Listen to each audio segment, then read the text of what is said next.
And with that, now I turn it over to the capable hands of Major Dew. Good afternoon. I'm Major John Dew, an assistant professor here in the Department of History.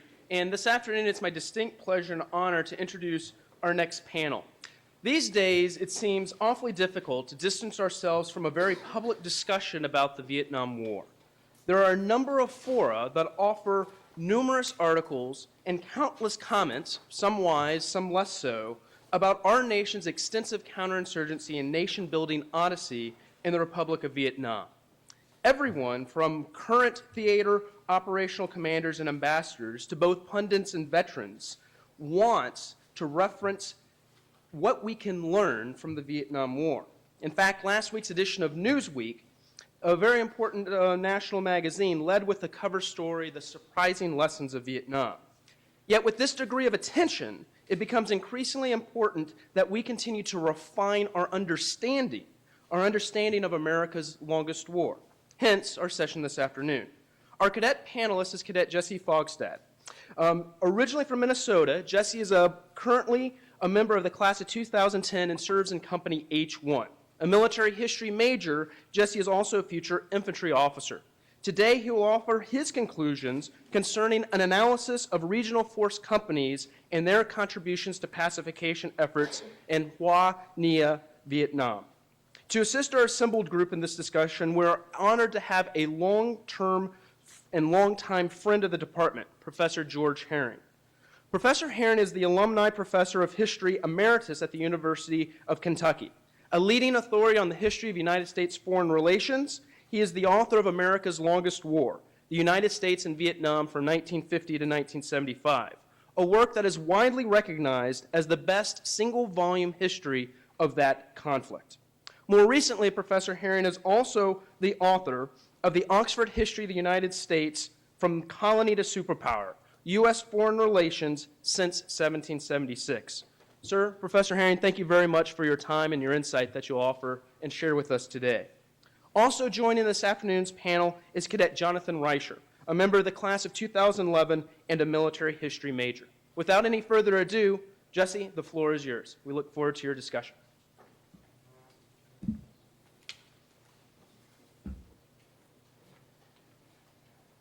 Thank you, Major Dew. Good afternoon, ladies and gentlemen.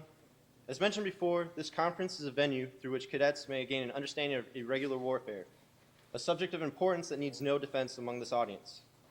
I ask that you listen to this presentation not as cadets studying irregular warfare, but as young, inexperienced men and women who in a short time will be executing missions in support of national policy and strategy that as junior officers we will have no voice in. In a Mobile Advisory Team debriefing report, Captain Daniel L. Davis, an Air Defense Artillery officer, remarked that, as an Air Defense Artilleryman, I was a little unhappy about being assigned in an infantry slot, mostly because I didn't feel qualified. I now have no regrets, as it proved to be an interesting and worthwhile experience. However, I do feel I was not overly effective for about a month or possibly a little more while I got my feet on the ground. No matter what level of choice you have in your branch or unit, we all face some level of uncertainty in what the future holds for us.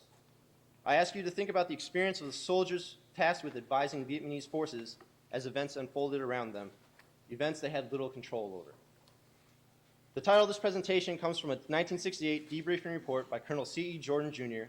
In his debriefing report, Colonel Jordan provided his evaluation of territorial forces in South Vietnam. He argued that because of the complexities of the situation in South Vietnam, there was no simple solution in regards to organizing pacification operations and defeating the communist forces. He was right. Throughout the 1960s, the communist infrastructure in South Vietnam had widened the gap between the South Vietnamese government and the rural population.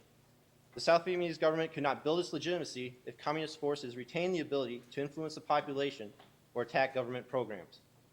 Even though there were many social and economic programs used to pacify the provinces, the use of military force was the primary means to achieve victory through the defeat of the National Liberation Front. In short, the success of the social and economic programs used to build the legitimacy of the South Vietnamese government depended on the physical security provided by military operations. Although military operations conducted by the U.S. Army and the Army of the Republic of Vietnam, commonly known as ARVN, dominate the history of the Vietnam War, the territorial forces also played an important role in securing the population from the enemy. Territorial forces enlisted and operated in the district and province level in which they lived. The regional forces were company-sized territorial forces assigned at the province level to secure the population from communist forces. Over time, the regional forces developed from a small and insignificant force into an organization that was larger and endured more casualties than the ARVN. Studying the regional forces operations in the Hao Nia province from 1968 through 1970 uncovers the complexity and challenges of using territorial forces to combat an insurgency. The regional forces were part of a series of security rings that protected the people. To provide security, a system of 3 rings of protection existed in Hao Nia. The first and largest ring was U.S. and ARVN forces tasked with eliminating large enemy formations, roughly battalion size or larger. The regional forces comprised the second ring, and they operated at the district and province level in order to prevent enemy units, roughly company size or smaller, from infiltrating villages and hamlets. The regional forces' task was to eliminate enemy units that slipped past the larger ring of U.S. and ARVN units. Popular Force, National Police, and other low-level units made up the third and final ring. Their task was to infiltrate and destroy the communist infrastructure at the village and hamlet level. These 3 security rings were intended to destroy the enemy's counter-pacification operations in Hao Nia. In theory, regional forces contributed to province security by protecting the population. Regional forces protected the population by attacking enemy units that attempted to influence the population and destroy pacification programs. This decreased the communist ability to influence the population and forced them to either engage U.S. and South Vietnamese forces or withdraw from the area. 3 main factors, however, impacted the regional forces' ability to secure the population: incompetent execution of tactical missions, enemy capabilities, and an overly defensive posture.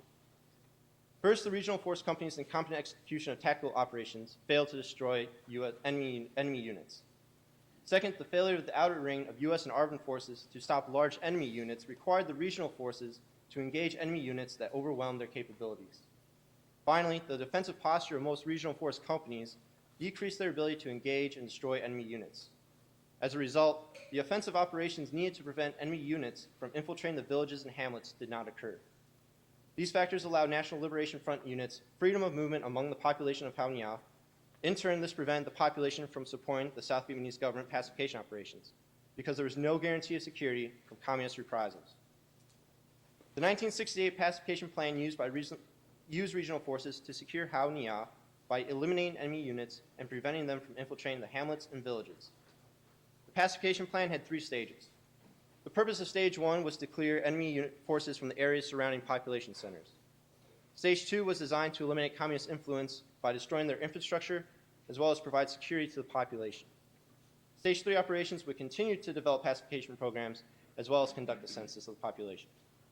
The success of the pacification campaign depended on the ability of friendly forces to shield pacification programs from destruction by enemy units. This required the destruction or displacement of enemy units in Hao Nia.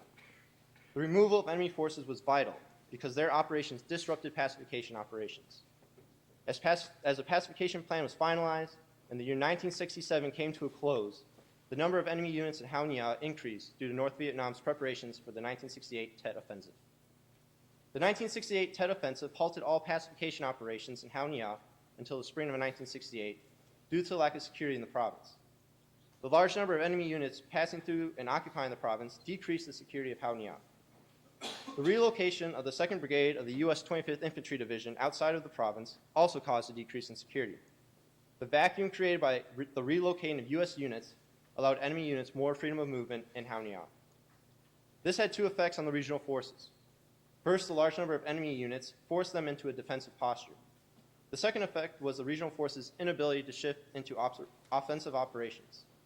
The strength of the enemy units in the province meant that regional forces needed to wait for larger U.S. and ARVN forces to clear out the enemy units before they could resume security operations. The National Liberation Front had seized the initiative and forced regional forces to deviate from their original task of security. The reduction in provincial security was due to the failure of the outer ring of U.S. and ARVN forces to stop enemy units from infiltrating the regional forces sectors.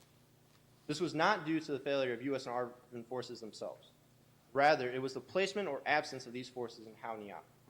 The Tet Offensive and the corresponding influx of VC units in Hao Nia revealed the flaw in the use of territorial forces.